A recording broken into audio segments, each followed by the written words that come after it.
Welcome to exams course. Milton facts part 2 में हम लेकर आए हैं मिल्टन से रिलेटेड कुछ इंटरेस्टिंग फैक्ट्स जो कि उनके लाइफ से जुड़े हैं, उनके वर्क से जुड़े हैं। पार्ट फर्स्ट में भी हमने उनके लाइफ और वर्क से रिलेटेड कुछ फैक्ट्स जाने थे। आज भी हम उनके लाइफ और वर्क से रिलेटेड फैक्ट्स के बारे में डिस्कस करने वाले हैं। सो स्टार्ट करते हैं। Mitton's first published poem was On Shakespeare 1630, anonymously included in the second folio edition of William Shakespeare. तो मिल्टन का पहला पब्लिश्ड पोयम था ऑन शेक्सपियर 1630 में पब्लिश्ड हुआ। ये पहला उनका पब्लिश्ड पोयम था और इसी पोयम को बाद में एनोनिमसली मीन्स गुमनाम रूप से बिना नाम डाले इंक्लूड किया गया विलियम शेक्सपियर के सेकेंड फोलियो एडिशन में।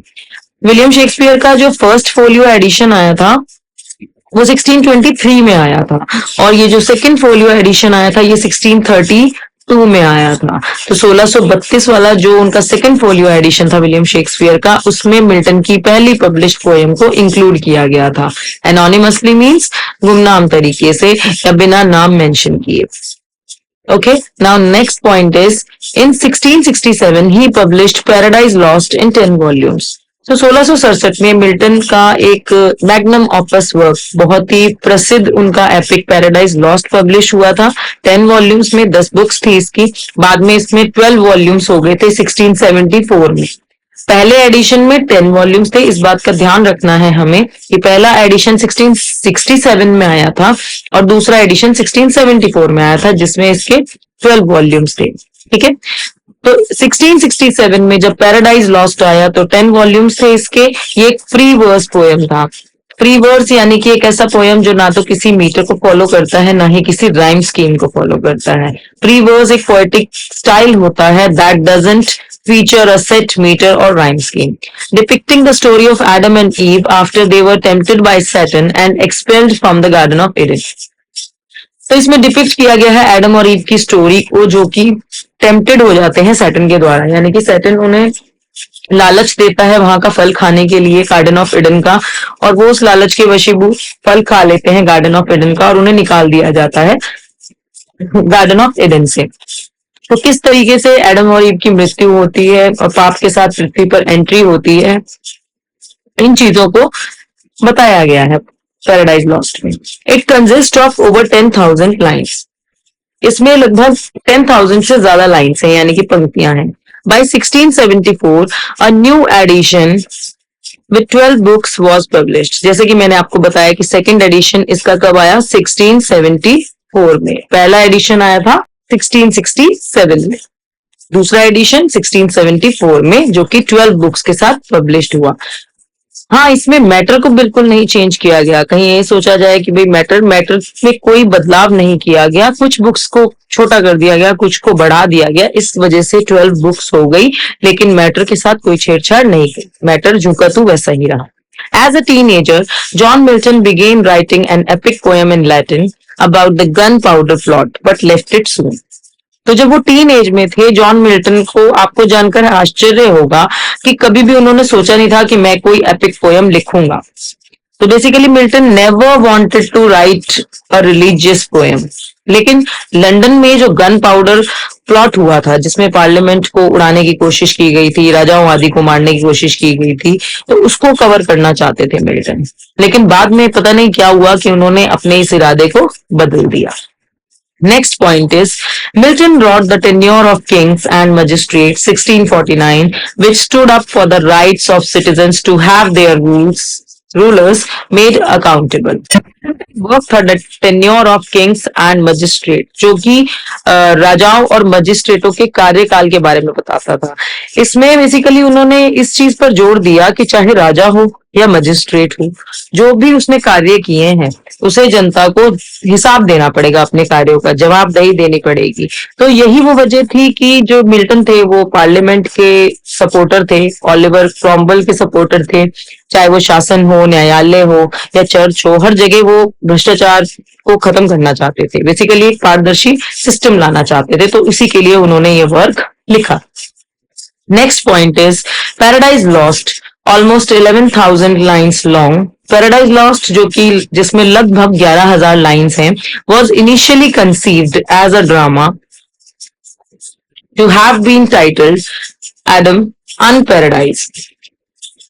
तो शुरुआत में इसकी कल्पना एक नाटक के रूप में की गई थी और जिसका टाइटल था एडम अनपैराडाइज्ड। बाद में इसका नाम पैराडाइज लॉस्ट रखा गया। Next point is of his 24 sonnets, Milton wrote 17 sonnets between 1642 and 1658, which signifies not only his politically active years, but also an unproductive period in Milton's poetic career. तो Milton ने 24 sonnets लिखे थे, जिनमें से 17 sonnets उन्होंने 1642 और 1658 के बीच लिखे। तो आप ये कार्यकाल देख रहे होंगे कि 1642 से 1658 के बीच में केवल 17 सॉनेट, यानी कि एक साल में एक सॉनेट ही लिखा उन्होंने। तो ये चीज हमें ये दर्शाती है कि वो इस टाइम पर कितने पॉलिटिकली एक्टिव थे।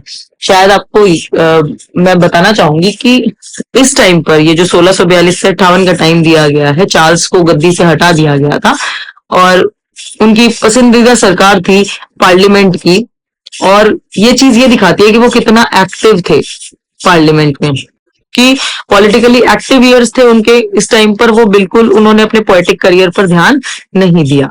तो यानी कि उनका जो पोएट्री का प्रोडक्शन था उस टाइम पर 0 के बराबर था। आप देख रहे हैं 1642 से 1658 17 सोनेट, यानी कि एक साल में एक।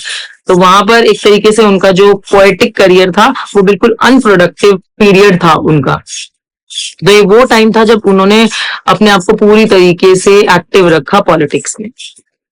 Next point is, To my late departed saint is sonnet of Milton about his second wife, Catherine Woodcock. So ये जो टाइटल हम देख रहे हैं, To my late departed saint, ये एक सोनेट लिखा था मिल्टन ने अपनी सेकेंड वाइफ कैथरीन वुडकॉक के लिए। सो इसमें उन्होंने कैथरीन वुडकॉक के लिए जो लाइंस लिखी हैं उसमें एक सेंट की तरह उनकी कल्पना की है। जैसे कि आपको पता ही होगा कि Milton never wrote romantic lines, क्योंकि वो एक प्योरिटन थे। तो वो पवित्रता, चाहे वो धर्म हो, चाहे प्यार हो, चाहे राजाशाही हो, पॉलिटिक्स, हर जगह पवित्रता को देखते थे, सही ऑर्डर को फॉलो करते थे। तो उन्होंने कभी भी, चाहे ये अपनी वाइफ के लिए सोनेट लिखा था, लेकिन कभी भी सेक्सुअल लाइंस या इंटेंस सेक्सुअलिटी वाली लाइंस कभी नहीं दी। Next point is, almost 10 years after his death in late 1683, Milton's books were burned at Oxford University. तो लगभग उनके डेथ के 10 साल बाद 1683 में मिल्टन की बुक्स को जला दिया गया था ऑक्सफोर्ड यूनिवर्सिटी में, क्योंकि वो पार्लियामेंट को सपोर्ट करते थे। तो जब रॉयल्टी आई, रॉयल्टी दोबारा से वापस आती है, तो उन्हें राजद्रोही माना गया। इनके नाम पर यहाँ तक कि वारंट भी इशू किया गया था, जान से मारने का इन्हें प्रयास भी किया गया।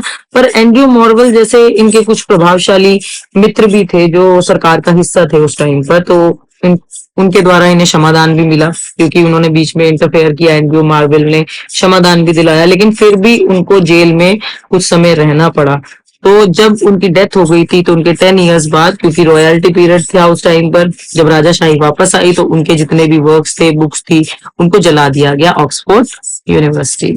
सो जुड़े रहिए हमारे चैनल के साथ, एग्जाम्स कोर्स के साथ, जिसमें हम आगे आने वाले टाइम में मिल्टन के कुछ इंपॉर्टेंट वर्क्स लेकर के आएंगे और बाकी भी राइटर्स के इंपॉर्टेंट वर्क्स और बायोग्राफीज के बारे में चर्चा करेंगे। सो जुड़े रहिए हमारे चैनल्स के साथ। Thanks for watching the video.